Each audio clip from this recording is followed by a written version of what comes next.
अस्सलामुअलैकुम दोस्तों, सावल यार प्या के आने वाले एपिसोड में आप देखें गए कि सावल इस्लाम को जेल से रहा करवा लेता है और उसे वापस घर ले आता है। ये देखकर प्या और उसकी माँ बहुत ज्यादा खुश हो जाते हैं। फिर अचानक से दरवाजा बजता है। इस्लम दरवाजा खोलने जाता है तो सामने सीठ दाऊद खड़ा होता है। दाऊद इस्लम को धमकी देता है कि अब वो प्या को किडनैप कर लेगा। ये सुनकर इस्लम गुस्से में दाऊद को अपने घर से बाहर निकाल देता है। साउल असलम से कहता है कि पिया की जिंदगी बहुत ज्यादा खतरे में है। यह सुनकर असलम डर जाता है। तभी पिया सावल से कहती है, क्या तुम मुझसे शादी करोगे? ये सुनते ही सावल खुशी से कहता है कि वो पिया से शादी के लिए तैयार है, लेकिन पिया कहती है कि पहले सेठ दाऊद को जेल भजवाना होगा। पिया बताती है कि पुलिस दाऊद को नहीं पकड़ रही। सावल पिया से कहता है कि उसकी दोस्त सुसी का शहवार एक डिप्टी कमिश्नर है। उसके बाद सावेल पिया को अपनी गाड़ी में बैठाकर शहरयार के ऑफिस ले जाता है। वहां सिसी भी मौजूद होती है। सावेल को देखकर सिसी उसके पास आती है। साउल उससे कहता है कि उसे शहरयार से मिलना है। सिसी साउल को शहरयार के ऑफिस ले जाती है।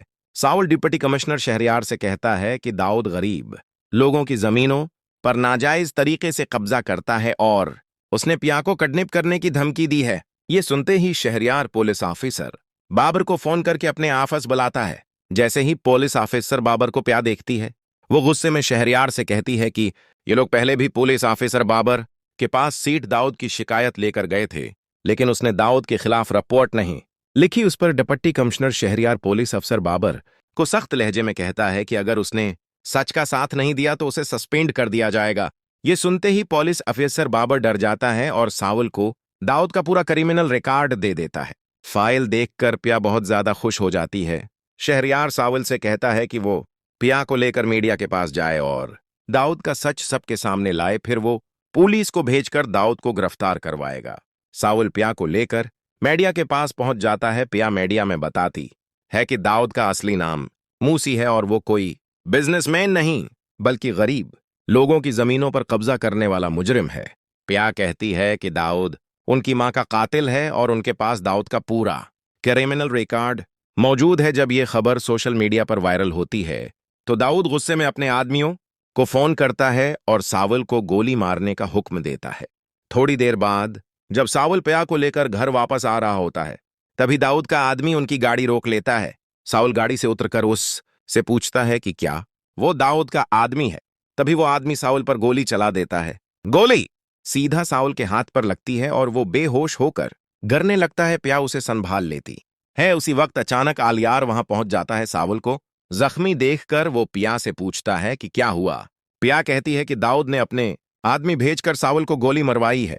आलियार एकदम एम्बुलेंस को फोन करता है। एम्बुलेंस आने पर पिया सावल को लेकर अस्पताल जाती है। डॉक्टर फौरन सावल को लेकर ऑपरेशन थिएटर में जाते हैं। पिया बहुत ज्यादा परेशान हो कर ऑपरेशन थिएटर के बाहर बैठी रहती है। तभी एक पुलिस वाला आकर पिया से पूछता है कि सावल पर गोली किसने चलाई। उसी वक्त डॉक्टर बाहर आकर कहते हैं कि सावल का बहुत ज्यादा खून बहा चुका है, उसे फौरन खून की जरूरत है। पिया डॉक्टर से कहती है कि उसका ब्लड ग्रुप चेक किया जाए। चेक करने के बाद पिया का ब्लड ग्रुप सावल के ब्लड ग्रुप के साथ मैच कर जाता है और पिया सावल को खून डोनेट कर देती है। कुछ देर बाद शहरयार और शशि भी अस्पताल पहुंच जाते हैं। डॉक्टर आकर बताते हैं कि सावल को होश आ गया है। पिया फौरन सावल के कमरे में जाती है। पीछे से डिप्टी कमिश्नर शहरयार और पुलिस भी पहुंचते हैं। ये सावल से पूछते हैं कि उस पर गोली किसने चलवाई थी। सावल फौरन कहता है कि यह हमला सेठ दाऊद ने करवाया है। शहरयार फौरन पुलिस को ऑर्डर देता है कि दाऊद को उसके घर से गिरफ्तार कर लिया जाए। पुलिस दाऊद को पकड़ लेती है। अदालत दाऊद को 10 साल की सजा सुना देती है। दाऊद अपने किए पर बहुत पछताता है। डॉक्टर सावल को अस्पताल से छुट्टी दे देते हैं। पिया सावल को लेकर घर आ जाती है। असलम सावल को गले लगाकर कहता है कि उसकी वजह से आज दाऊद जेल में है, इसीलिए आज ही पिया और सावल का निकाह होगा। मौलवी साहब निकाह पढ़ाने लगते हैं। मौलवी साहब पिया से पूछते हैं, क्या आप को सावल के साथ निकाह कबूल है? और उसी वक्त पीछे से आलियार जोर से कहता है, पिया तुम ये निकाह मत करना। इस पर पिया आलियार से कहती है, आलियार तुम्हारे अबू ने मेरे अबू को जेल भजवाया दिया था और मुझे अगवा कर लिया था, इसलिए अब मुझे तुमसे नफरत हो गई है। ये सुन कर आलियार की आंखों में आंसू आ जाते हैं। आलियार प्या से कहता है, अब मेरे पास इस मुल्क में रहने के लिए कुछ भी नहीं बचा है, इसलिए मैं अमेरिका जा रहा हूं। उसके बाद आलियार वहां से चला जाता है। उसके बाद मौलवी साहब दोबारा प्या से पूछते हैं क्या आपको सावल के साथ ये निकाह कबूल है? इस पर पया कहती है, हाँ मुझे सावल से मोहब्बत है और मुझे ये निकाह कबूल है। ये सुनकर सावल भी खुशी से कहता है कि मुझे भी पया से सच्ची मोहब्बत है और मुझे भी ये निकाह कबूल है। और इस्लाम ये देखकर बहुत ज्यादा खुश हो जाता है। और अगर आप इस ड्रामा की आगे की कहानी जानना चाहते हैं तो हमारे चैनल को सब्सक्राइब करें, ये वीडियो को लाइक करें, शेयर करें और कमेंट्स में बताएं कि आगे आने वाले एपिसोड में क्या होगा।